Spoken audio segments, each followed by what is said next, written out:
All right, let's talk about the Los Angeles Rams. Look, as we're getting ready for the offseason, it's important to take a step back and understand the long-term trajectories of certain teams and the strategies of certain programs. And on this channel, we talk a lot about the Rams with Snead, with McVay, what they've done with this franchise.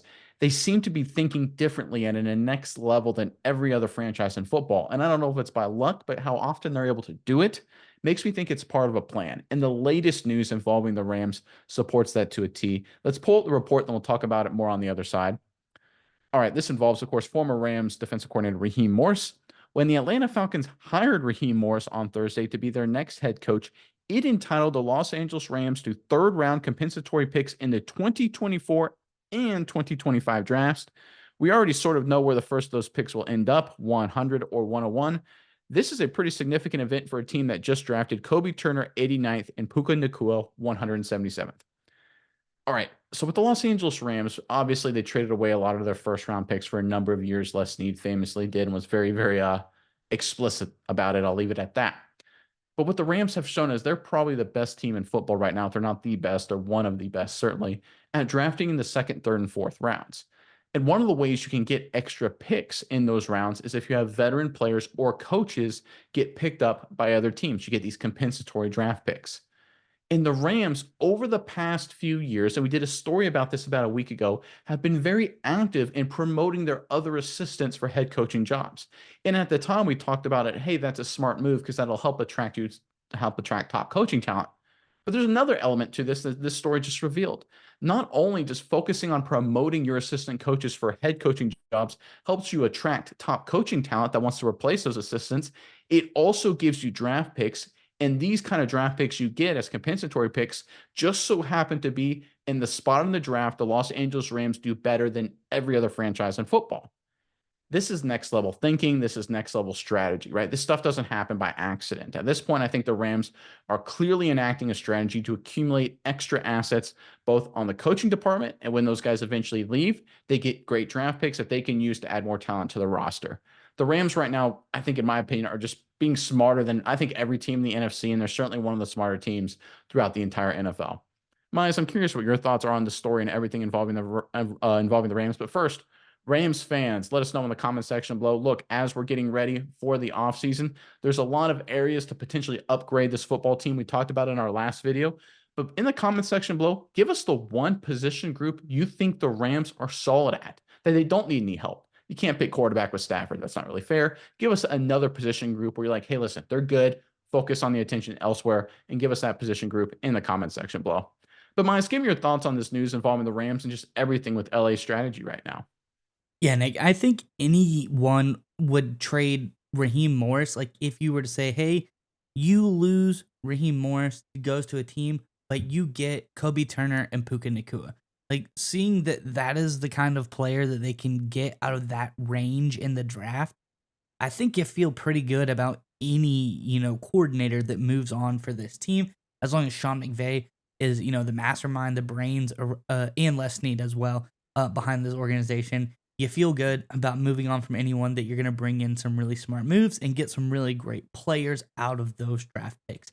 Now, I think this is really great for the Rams in the sense that this is probably the most loaded now the Rams have been in high round draft picks in a long time. They got 2/5, 2/3, a second, and a first. Now, obviously, they did trade their first last year to get some more picks. So they could potentially trade their first this year to maybe load up in those rounds. But yeah, I think a lot of people would like for them to finally take advantage of that first round pick here. But the Rams in general, Nick, I think we've just said it. They do things so much different than everybody else. They look at coaches as, promoting them for opportunities because they see, hey, by being supportive of our coaches to promote from opportunities, we're going to get more coaches that want to come coach here that are good young coaches. So that process knocks us out. But at the same time, we're rewarded with draft picks for those coaches as well. So we get value in our players and, that thing as well. So get more good players, more good coaches are also going to want to come here. It's just a cycle that repeats itself. And we also have talked about in the past, one thing the Rams really do and how they hit in these rounds is they don't necessarily go best player available. they find of like kind of highlight an archetype of a position. They say, "Hey, we want a wide receiver who is like X." Like when they searched for Puka Nakua, they said, "We want a Robert Woods like player."